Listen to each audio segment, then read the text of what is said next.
दोस्तों नमस्कार। 4 PM गुजरात पर आप सभी का बहुत बहुत स्वागत है। मैं हूं आपका दोस्त मयूर जानी। दोस्तों इस वीडियो में हम एक ऐसी बात करने वाले हैं जो कि आज के दिन की बहुत ही कंट्रोवर्शियल एक खबर के तौर पर बन के उभरी हुई है और उस पर बात करना बहुत जरूरी भी है। वो ये है कि अभी 1 साल भी मुश्किल से जो जिसका कहते हैं कि नहीं हुआ, वो हमारी नई संसद, नई पार्लियामेंट, उस पार्लियामेंट की छत से भी अब जो है जल रिसाव होना, पानी का टपकना, वाटर लीकेज जिसको अंग्रेजी में कहते हैं, वो शुरू हो चुका। उतना ही नहीं, उसके एंट्रेंसेस पे, उसके दरवाजों पर और पूरे संकुल में, परिसर में पानी का जो जल भराव है, जो जल का भराव है, जो वो कुछ उस कदर हुआ कि जैसे समझ में आता है कि इसका कोई आयोजन उस तरह से इस पूरे निर्माण का हुआ ही नहीं कि इन सब चीजों का ख्याल रखा जाए। साथ साथ हम ये भी देख रहे हैं देश में हर जगह पे चीजें जो हैं या तो बह रही है, या ढह रही है, या टूट रही है, फूट रही है। कहीं भी गड्ढे, और गड्ढे में इंसान या तो पूरी गाड़ी चली जा रही है। और हिमाचल में जो आप स्थिति है वो तो हम सब आज परिचित हैं, उससे बड़ी गंभीर स्थिति है। दिल्ली में, जयपुर में, हर जगह पे। और आयोजन की बात की जाए, प्लानिंग, ये सब चीजें प्लानिंग में होती है। देखिए, कोई ये कहेगा कि ये तो कुदरती आपदा है, ऐसा नहीं होता है। कुदरती आपदा के लिए भी आपको पहले से तैयार होना पड़ता है। आपको पूछ के बाढ़ नहीं आती है, आपको पूछ के भारी बारिश नहीं होती है ना। आप कुदरत के मालिक तो है नहीं कि वो आके पूछेगी कि मालिक मैं इतना बरसूं या ना बरसूं, है ना। बांध जो है अगर कहीं टूटेगा तो आपको पूछेगा नहीं कि मालिक मैं टूटूं या ना टूटूं, है ना। गड्ढे आपको पूछ के तो नहीं पड़ेंगे, वो तो जिस क्वालिटी की रोड बनाई होगी उस क्वालिटी का आपको जो है उसको सहन करना पड़ेगा। तो ये सब चीजें जो हैं उसके लिए तैयार होना, उसे ही कहते हैं डिजास्टर मैनेजमेंट। आपका डिजास्टर मैनेजमेंट जो है वो सिर्फ बचाव कार्यों के लिए नहीं होता है। वो मैनेजमेंट उसके लिए भी होता है कि अगर ऐसी कोई स्थिति आ जाए, भूकंप आ जाए, बाढ़ आ जाए, आगजनी हो जाए, जिसमें इंसान का कोई रोल नहीं होता, ऐसी घटनाएं, तो उसको कैसे अवॉइड किया जा सकता है। अगर वो हो जाए तो उससे तुरंत उस व्यवस्था के चलते कैसे बचा सकता है और लोगों को बचाया जा सकता है। ये सब जो है ये इसको डिजास्टर मैनेजमेंट कहते हैं। संसद का दृश्य पहले दिखा देते हैं। आज की जो खबर है इसमें संसद पर बात करेंगे। नई संसद, ये दृश्य है, देखिए आप।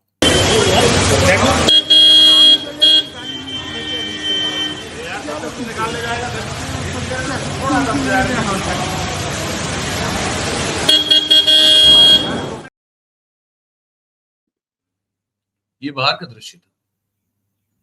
बाहर का एक और दृश्य दिखाते हैं, फिर अंदर जाएंगे। ये बाहर का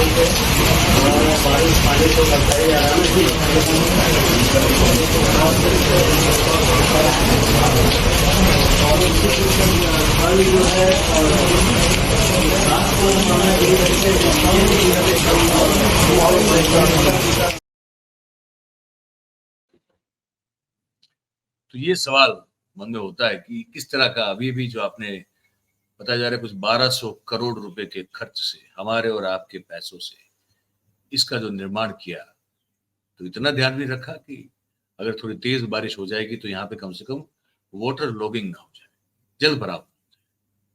अच्छा, ये तो बाहर का देखा हमने, अब अंदर का देखते हैं। ये अंदर का दृश्य है, देखिए। ये जो आप देख रहे हैं, ये छत जो है उससे पानी टपक रहा है और जिस स्पॉट पे वो पानी टपक के नीचे आ रहा है वहां प्लास्टिक का वो जो एक बीन है वो रखा है कि ताकि पानी जमीन पे फैले नहीं। और ये तब रखा गया है जब काफी कुछ आसपास में पानी टपकते हुए फैल चुका था। इस स्थिति में आप हमको ये बताइए कि कहा जा रहा है कि मतलब 1200 करोड़ का खर्च तो बताया जा रहा है, शायद उससे थोड़ा ज्यादा भी होगा, लेकिन अत्याधुनिक रूप से इसको बनाया गया है। इंफ्रास्ट्रक्चर का जो उत्तम मापदंड होता है उसको ध्यान पे रखते हुए इसको बनाया गया। अगर इसको ऐसे बनाया गया है तो भाई ये बताइए कि ये ऐसे टपक कैसे रहा है, ये बताइए। अच्छा, आपको एक चीज और बता दें, जब आप ये दृश्य देख ही रहे हैं तो ये जानना आपके लिए जरूरी है, इसलिए भी क्योंकि कोई जानकारी है और देश की जनता को मिलनी चाहिए। अगर ना मिले तो फिर गलत बात है। किसने निर्माण किया है इस भवन का? ये जो नया भवन है इसका निर्माण किसने किया है? तो इसका निर्माण जो हुआ है वो HCP डिजाइन करके एक कंपनी है। HCP design planning and management private limited, इस नाम की एक कंपनी है जो कि गुजरात से है, अहमदाबाद से है। और इस कंपनी के जो मालिक हैं वो बीमल पटेल है जो इसको लीड करते हैं। और जैसे मैंने कहा कि गुजरात में अहमदाबाद में स्थित ये एक फर्म है। ये वही बीमल पटेल है जिन्होंने रिवर फ्रंट भी बनाया था अहमदाबाद का। और इसके अलावा भी बहुत सारे सरकार के प्रोजेक्ट जो है इनको मिलते रहते हैं, क्योंकि वो नरेंद्र भाई के बहुत ही प्रिय व्यक्तियों में से एक उनको माना जाता है जहां तक इस तरह के निर्माण की बात आती है तब। तो ये उन्होंने बनाया हुआ था, जो पहले ही बारिश में, ये कह सकते हैं, ये कहे तो भी गलत नहीं होगा कि ये वाटर लीकेज जो है वो शुरू हो गया है। तो बधाई हो हम सबको, देश को, बीमल पटेल साहब को और प्रधानमंत्री मोदी जी को, कि वो जो ओरिजिनल जो उनका वो है ना, जो स्वभाव है कि दिखने में बहुत ही अद्भुत लगनी चाहिए चीजें पर अंदर से चाहे कितनी खोखली क्यों ना, इसका एक और उदाहरण जो है वो इस नई संसद ने पेश कर दिया है। इसके लिए बहुत बहुत धन्यवाद करते हैं। अब इस पर संजय सिंह जो है आम आदमी पार्टी के, उन्होंने कुछ बात कही है, वो बात मैं आपको सुना देता हूं। और अभी जब मैं आ रहा था तो मैंने देखा संसद लीक हो गई है। बाहर पेपर लीक होता है, अंदर संसद लीक होती है। हर जगह लीक हो रहा है। मोदी है तो मुमकिन है। हर जगह लीक, हर जगह लीकेज, हर जगह रिश्वतखोरी। बुंदेलखंड एक्सप्रेस बनेगा उसमें गड्ढा, पूर्वांचल एक्सप्रेस वे बनेगा उसमें गड्ढा, द्वारका एक्सप्रेस बनेगा उसमें गड्ढा। अनाप शनाप निर्माण में पैसे। कहीं दिल्ली का एयरपोर्ट गिरेगा, कहीं राजकोट का, कहीं जबलपुर का, कहीं अटल सेतु ही दरार पड़ जाएगी उसमें, कहीं मोरबी का पुल गिर जाएगा, कहीं बिहार में कई पुल गिर जाएंगे। ये क्या हो रहा है इस देश के अंदर? इलेक्टोरल बॉन्ड से कितनी रिश्वत खा ली है भाजपाइयों ने, कितना चंदा लूट लिया है, कितने पैसे खा के लोगों की जान जोखिम में डालोगे? अरे पैसे खा रहे थे तो कम से कम इतना तो सोच लेते कि जिस संसद भवन में बैठते हो वहां पे प्रधानमंत्री जी भी बैठते हैं। संसद भवन के अंदर जिन कंपनियों ने काम किया उन्होंने भारतीय जनता पार्टी को इलेक्टोरल बॉन्ड के जरिए कितनी रिश्वत दी, कितना चंदा दिया, इसकी जांच होनी चाहिए। और एक कंपनी जिसका नाम सामने आ रहा है इसमें, एक महोदय हैं जिन्होंने इसका नक्शा तैयार किया है। यह है इसकी डिजाइन तैयार करने वाले HCP design planning and management private limited.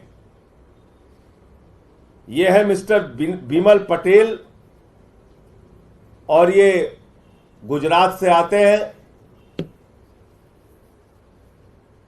तो ये मैं चाहता हूं कि एक पहली बारिश भी अगर देश की संसद नहीं झेल पा रही है, आप सोचिए भ्रष्टाचार की पराकाष्ठा कितनी है। भारतीय जनता पार्टी सर से लेके पांव तक भ्रष्टाचार में डूबी हुई है। हर जगह इनको रिश्वत चाहिए, हर निर्माण में इनको रिश्वत चाहिए। करीब करीब 3.2 लाख करोड़ रुपए का ठेका इन्होंने उन कंपनियों को दिया जिन्होंने इलेक्टोरल बॉन्ड के जरिए भाजपा को रिश्वत दी है। बस यही बताना था आपको इस वीडियो में। अब आपकी बारी है। आपने जो खबर देखी सुनी, उस पर आप क्या सोचते हैं वो आप हमको लिख के कमेंट के जरिए जरूर से बताइए। और ध्यान रखिए, मैं तो कहता हूं आप सभी को, मैं बड़ा चिंतित हूं सबके लिए, खुद के लिए भी, अपने परिवार के लिए भी हूं। मैंने अपने दोनों बेटों को कहा, मैं ऑनेस्टली आपको, मतलब मैं कोई कहने के लिए नहीं कह रहा हूं, मैंने दोनों को कहा, मैंने कहा बेटा ध्यान रखो, पता नहीं इस बारिश में कहीं बाहर निकलोगे, कोई कौन सा कहीं गड्ढा हो जाए, कहीं कोई कुछ ऊपर से टूट पड़े, कोई दीवार धस पड़े, पता नहीं बेटा क्या हो सकता है। तो मैं जैसे अपने बेटों के लिए चिंतित हूं, मैं आप सब हमारे परिवार के लोग हैं, मैं आपके लिए भी चिंतित हूं। ध्यान रखिएगा, क्योंकि इसकी कोई गारंटी नहीं है कि कहाँ कोई गड्ढा, कहीं रोड जो है वो धस जाए, जमीन में गड्ढा हो जाए, कोई छत कहीं से गिरे, कोई दीवार गिरे, है ना, कोई व्हीकल जो है, हम ऐसे बहुत सारे दृश्य देख रहे हैं, चलते चलते उसको पता ही नहीं पानी जो भरा हुआ है उसमें वो कितना गहरा है, वहां कितना गहरा गड्ढा है पता नहीं। जो रिक्शा है, ऑटो रिक्शा है, ट्रक्स, ये सब जो है पलट रहे हैं। तो अभी कुछ भरोसा नहीं है, कुछ भी हो सकता है। तो आप, हम खुद जो है, हमारी जान माल की जो सलामती उसके लिए जिम्मेदार हम खुद ही हैं। किसी पर व्यवस्था पर भरोसा करना मुश्किल है अभी। तो ध्यान रखिएगा, जब भी बाहर निकले संभाल के निकलिए, एकदम सावचेत होकर निकलिए। तो ये बताना था आपको। और बातचीत, अगर आपको ये जो खबर बताई आपको अच्छी लगी हो तो फिर आप इस वीडियो को लाइक करें, इस वीडियो की लिंक को आप हो सके उतना शेयर करें तो और लोगों तक पहुंचेगी ये बात। और हमारा जो फिर चैनल है 4 PM गुजरात, उसे आप सब्सक्राइब करें और अपने आसपास के लोगों से करवाएं। ये एक छोटी सी रिक्वेस्ट है, इसको मान लें, है ना। चलिए अब कार्यक्रम यही समाप्त करते हैं। हमारे साथ जुड़ने के लिए बहुत बहुत धन्यवाद। Thank you very much. नमस्कार।